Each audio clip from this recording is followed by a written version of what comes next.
Hello అండి అందరికీ అందరూ ఎలా ఉన్నారు బాగున్నారా?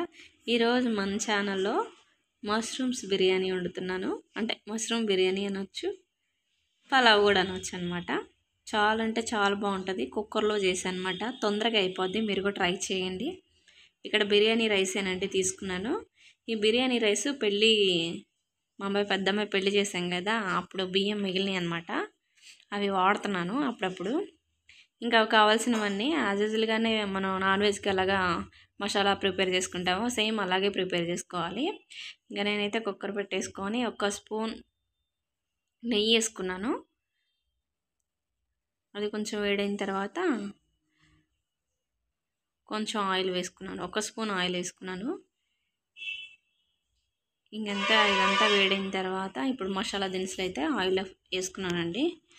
ఈ లైట్గా ఫ్రై చేసుకోవాలన్నమాట. 1 నిమిషం ఫ్రై అయితే చాలా బాగుంటాయి. ఆ తర్వాత ఆనియన్స్, పచ్చిమిరపకాయలు, కరివేపాకు ఆయిల్లో ఫ్రై చేసుకోవాలి.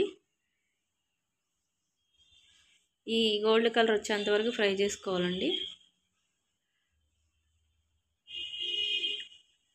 సాల్ట్ వేసుకుంటే త్వరగా మగ్గుతాయి అన్నమాట. అలా ఫ్రై అయిపోయిన తర్వాత అల్లం వెల్లుల్లి పేస్ట్ 1 స్పూన్ వేసుకోవాలి. అది పచ్చివాసన పోయేంత వరకు వేయించుకోవాలండి. అల్లం వెల్లుల్లి పేస్ట్ పచ్చివాసన అంతా పోయిన తర్వాత ఏవైతే కట్ చేసుకొని పెట్టుకున్నామో మష్రూమ్స్ అవి కూడా వేసుకోవాలి. అవి కూడా వేసుకొని ఫ్రై చేసుకోవాలి. ఒక 2-3 మినిట్స్ అయితే ఫ్రై చేసుకోవాలి. అప్పుడు ఫ్రై చేసుకునేటప్పుడు దాంట్లోంచి వాటర్ బయటకు వస్తాయండి. నేను వేసేటప్పుడు కొంచెం పెద్ద ముక్కల్లాగా ఉన్నాయి కదండి, అవి వేగేసరికి మరీ చిన్నవి అయిపోయినాయి. అంటే ఒక్కొక్కరు పెద్దగా వేసుకుంటారు మష్రూమ్స్ కాయలుగా. నేనైతే చిన్న పీసెస్గా వేసుకున్నాను. అంటే ఫస్ట్ టైం కదా, మా అబ్బాయి తింటాడో లేదా అని వేసాను అనమాట. ఇంకా అవి కూడా వేగిపోయిన తర్వాత టమాటాలు కూడా వేసి ఫైనల్గా మనం ఒక 2 మినిట్స్ మగ్గించుకుంటే చక్కగా మెత్తగా మగ్గిపోతాయి. పూర్తిగా మగ్గిపోయిన తర్వాత 1 స్పూన్ కారము, 1 స్పూన్ ధనియాల పొడి, 1 స్పూన్ పసుపు, 1 స్పూన్ బిర్యానీ మసాలా వేసుకుంటే చాలా అంటే చాలా టేస్ట్గా ఉంటుంది. ఇది కూడా పచ్చివాసన పోయేంత వరకు వేయించుకోవాలి. ప్రాసెస్ అయితే తొందరగానే అయిపోద్దండి.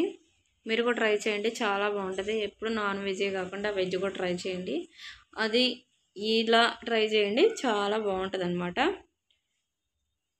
పిల్లలు కూడా అప్పుడప్పుడు మష్రూమ్స్ అనేవి తింటే చాలా హెల్తీగా మంచిగా ఉంటారు. ఇప్పుడు లాస్ట్లో చూపించింది పెరుగండి, 2 స్పూన్లు వేసాను నేను, లాస్ట్లో వేసాను అనమాట. అది కూడా 2 మినిట్స్ మగ్గించుకొని ఆయిల్ పైకి తేలేంత వరకు ఫ్రై చేసుకున్నాను అనమాట. లైట్గా ఆయిల్ పైకి వచ్చినప్పుడు అప్పుడు ఏవైతే ఉన్నాయో బియ్యం మనం అవి కూడా వేసుకొని ఒక 2-3 మినిట్స్ అయితే ఆయిల్లో ఫ్రై చేసుకోవాలి, మసాలా అంతా కలుపుకొని. అలా ఫ్రై చేసుకోవడం వల్ల బియ్యానికి ఆ రైస్ అది కర్రీ అనేది పట్టేసి చాలా టేస్ట్గా ఉంటుంది. అంటే వెంటనే చాలామంది వాటర్ పోస్తారు, ఇలా ఫ్రై చేసుకోవడం వల్ల చాలా బాగా వచ్చింది అనమాట రైస్ కూడా. ఇప్పుడు మనకు కావాల్సినంత వాటర్ అయితే పోసుకోవచ్చు. నేను 2 డబ్బాల వాటర్ తీసుకున్నాను కాబట్టి 2 డబ్బాల బియ్యం తీసుకున్నాను కాబట్టి 2 డబ్బాల వాటర్ పోసుకుంటున్నాను. ఇక్కడ కొంచెం నాకు ఎసరు ఎక్కువైంది. ఎందుకు ఎక్కువైందంటే నేను డబ్బాతో పోసుకున్నాను బియ్యం, ఇక్కడ లోటాతో వాటర్ పోసాను అనమాట. డబ్బా కంటే లోటా అనేది కొంచెం పెద్ద సైజు అయినప్పటికీ చాలా టేస్ట్గా ఉందన్నమాట. లాస్ట్లో ఫైనల్గా సాల్ట్ చూసుకొని మనం ఇంకా కుక్కర్ మూత పెట్టేసుకొని 2-3 విజిల్స్ అయితే సరిపోద్దండి. 3 విజిల్స్ అయితే సరిపోద్ది. మ్యాక్సిమం 2 విజిల్సే, కానీ నేను 3 ఎందుకు అంటున్నానంటే కొంచెం వాటర్ ఎక్కువైంది నాది ఉమ్మగెళ్ళడానికి, ఇంకో విజిల్ ఎక్స్ట్రా పెట్టుకున్నాను నేను. చాలా బాగా వచ్చింది, మీరు కూడా ట్రై చేయండి. మన ఛానల్ నచ్చితే సబ్స్క్రైబ్ చేయండి, లైక్ చేయండి, షేర్ చేయండి. అబ్బా, నిన్న వీడియో పెట్టాను కదా, మొన్న చాలా మంది చూసారు కానీ లైక్ చేయట్లేదు.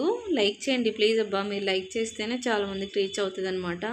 చూస్తున్నారు కానీ లైక్ చేయట్లేదు. చూడండి బిర్యానీ అయితే ఎలా వచ్చిందో, చాలా బాగుంది టేస్ట్ అయితే. ఇంకా కర్రీ ఏం అవసరం లేదు, అలా తినేయచ్చు.